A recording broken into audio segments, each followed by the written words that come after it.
First off, I need to make it clear that this video is sponsored by ASRock, and we're going to be using their Z590 TaiChi board, which is a high-end option, offering 14 phase DOCTMOS power design, which is plenty for the 11900K that we're going to be using here. Of course, it's plenty stylish with ASRock's polychrome RGB, both on the board itself and with both addressable and standard RGB headers, and it's even got a rotating gear assembly in the VRM heatsink cover, which is ridiculously cool. Interestingly, the board also uses ASRock's new patent-pending Lightning ports, which is essentially USB ports on the rear I/O that are connected both via a USB controller and via the PCIe bus, so that each port can run effectively independently of each other, and so your mouse movements don't interrupt your keyboard presses, and either way you have nice smooth traffic. It also supports PCIe Gen 4, including for M.2 SSDs, which is why we're using this Sabrent Rocket 4 Plus, which is their full-fat PCIe Gen 4 drive. This thing is insane, offers over 7 GB per second in reads and 6.9 GB per second in writes, so nice.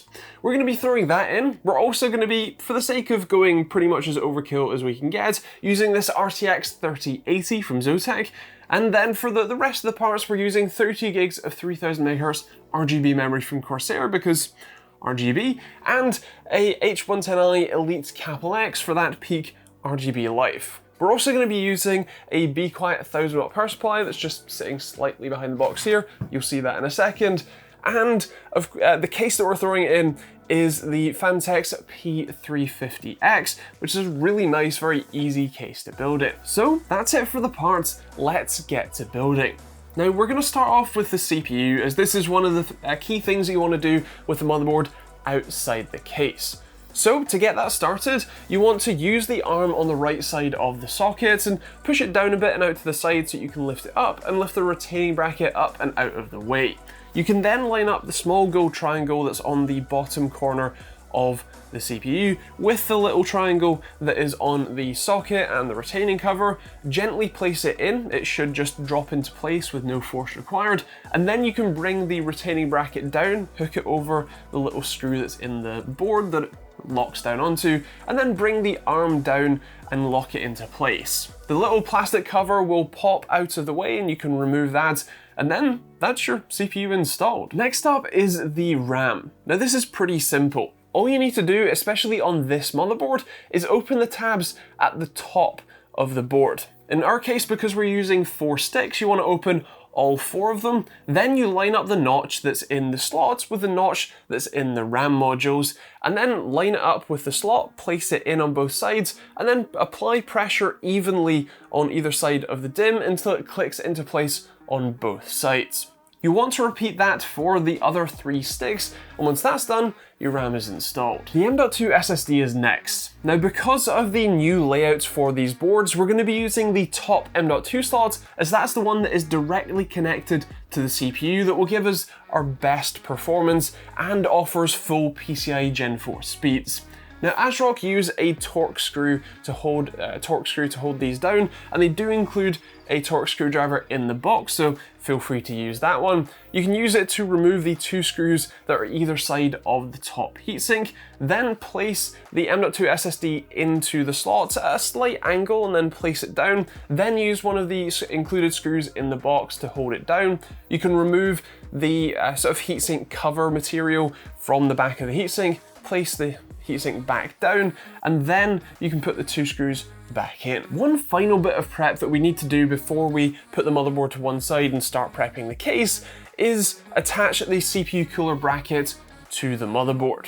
Now this is a fairly standard bracket. If you've ever built an Intel system before, you'll be familiar with it, but basically you put the bracket on the back of the motherboard and then screw 4 small standoffs into the holes or around the CPU socket into the brackets, and once all 4 of them are on, we're pretty much good to go on our motherboard. So now we're ready to start prepping our case. The first thing that I like to do is install and route the power supply cables, as especially in a mid-tower like this, there is occasionally limited room to be able to get things like the 8 pins up at the top left to actually get it past the motherboard if that's already installed. So in this case, all you need to do is slide the power supply in from the side, push it towards the back, and install the 4 screws at each corner. Then you can start routing your cables. The first one I would recommend is the 2 8-pin CPU power connectors that you'll need up at the top left of the case. You'll also want to route the 24-pin, which is in sort of middle right, and potentially the PCIe power connectors for our graphics card, which go through the small hole in the power supply basement at the sort of front side of the case. Next is actually installing the motherboard. Now, in our case, this board comes with an I/O shield included and built into it, so you don't need to worry about installing that. And so all you need to do is lower the board down into the case at a slight angle with the I/O shield a little bit further down than the, say, 24-pin on the right-hand side, and place it down onto the standoffs. Now this case has all of its standoffs pre-installed, and one of the really nice things that Phanteks does is have a little lip on the center and top center standoff, so you can effectively hook the motherboard onto it, and it'll hold itself in place, while you then add the 9 screws in a grid of 3x3 into the motherboard to hold it in place. Once you've put all of those screws in, it's probably a good idea to connect up pretty much everything that you need to connect up wiring-wise to the motherboard. I would start with the 2 8-pin connectors at the top left of the board. They just clip into place. It's relatively easy, but they won't be accessible at all once we get the CPU cooler in, so definitely do that now. You can also connect up things like the 24-pin on the sort of center right of the board, and the USB 3 front panel header, and even the other front panel headers for power button and reset, and also the HD audio front panel header down at the bottom right. Once everything is connected, we can then think about installing our cooler. The first thing you'll need to do is attach it to the top of the case. There are 8 screws and 8 little washers that you'll need to feed through the case and into the radiator, at least into the screw holes of the radiator, not the actual radiator. And then once that is installed, you can route all of the cables to the back side. There is an entire control unit that you need for this cooler, so we'll need to wire that up in a second, but as long as the wires are on the back side of the case, we can deal with that later. You can then add some thermal paste to your CPU, just a grain of rice size, and then put the pump unit down onto it and use the 4 included screws to hold it down to the bracket that we installed earlier. One of the last things you need to do on this side of the case is install the graphics card. Now we're going to use ASRock's included graphics card holder that comes with the Z590 Taichi, and to install that, all you need to do is replace the 2 screws on the bottom right hand side of the board with the longer ones that come included in the holder kit. Attach the movable foot to the sort of rail, if you like, and then you can put your graphics card in. Now to do that, you'll need to remove the 2 slots or 2 bracket covers at the back by removing the 2 screws that are in line with and the one below the PCIe slot we're going to be working in. You then push down the small locking tab on the back of the slot on the motherboard, and then you can offer up the graphics card and put it in place. Again, locking it into the motherboard, putting the 2 screws into the back to hold it in place, and then you can adjust the foot on the graphics card holder so that it's resting nicely just on the inside edge of the card. Don't forget to plug in the graphics card power connectors that we routed earlier. You'll need 2 8-pins for this card, and you want to plug in any of the other accessories or wiring that you haven't already. So if you didn't plug in the 24-pin, for example, you want to do that now, and any extra fans and fan headers, like the one that's on the back of the case, you want to plug that into one of the spare fan headers on the motherboard. We can then turn the case around to wire up our CPU cooler. It has a pretty large control box, which all of the cables go into pretty much where you'd expect them to. The RGB headers go on one side and the fan headers go on the other. You also need to plug in the SATA power connector to a SATA power cable from your power supply, and I believe the case also needs a SATA power connector to be plugged in as well for powering the RGB for that. You then also want to plug in the sync fan header, or the USB cable from that controller as well, to one of the headers on the bottom side of the motherboard. And then we're pretty much ready to go. You can do a bit of cable management here so that it's not quite as much of a rat's nest of cables, and then you can put the side panel back on and ready to get gaming.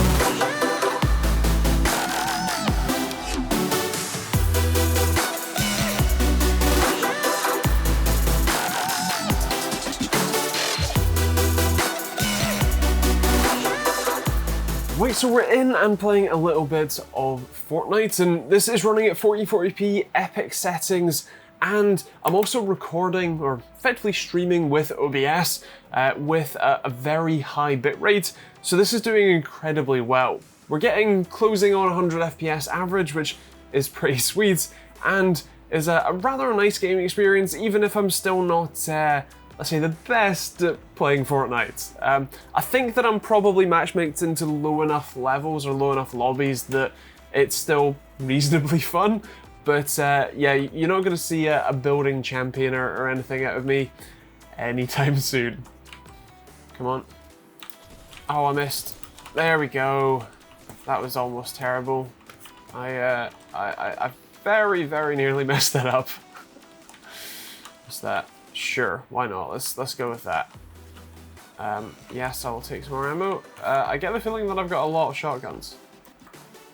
I've got 2, that's okay. Let's see, is there anyone else? Yes, someone's shooting at me. Let's go up. Yeah, building, see? I can build. Come on, come on, come on, come on, come on. Come on, no, come on. Yes, all right, there's one. I think there's someone else downstairs, but I'm incredibly low health. Well, it was a decent experience nonetheless, and yeah, good feel. And I thought I'd also try a bit of Cyberpunk. This is obviously a game that is well known for being a lot more difficult to run than something like Fortnite, and well, it's running really well. I'm on 1440p ultra settings, and we're doing one of the police missions, and we're getting over 60 FPS at 1440p at ultra settings, which is just kind of insane for Cyberpunk. So let's use our smart pistol. Oh, there's more. Cool. Is that everybody? Do I hear anything else? No? I will pick up this. Come on, let me pick up. Oh, there is one. There we go. Evidence. Yes. There we go. And some money. Sweet. Do these guys have anything? Nah. Alright, let's get out of here. And let's steal one of the fancy cars, because why not? Very interesting colour scheme. I don't know if I would choose this one myself, but each to their own. I think this is one of the Cyber Psycho ones. I'm just gonna pop out and pop you. Yes, hello. Oh, there's more. I'm just gonna keep clicking and run away when I need to reload. Come on, any of the bullets? No, okay, right, fine. Come on, reload. Damn it. Where's my other gun? Okay, or you could just fall over. Did I do it? Okay, sweet.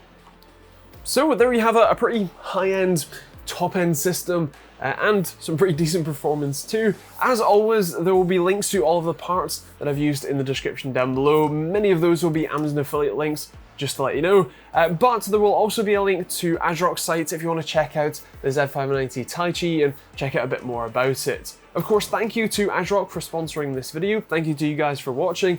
And as always, there are plenty of other videos on the end cards you can check out. If you want to see more videos like this one, including some more build guides with something like the 11600K, or I actually just today got in the 11400F, so we'll be checking that out very soon, then feel free to hit that subscribe button and the bell notification icon. Otherwise, thanks for watching, hope you enjoyed it, and we'll see you on the next video.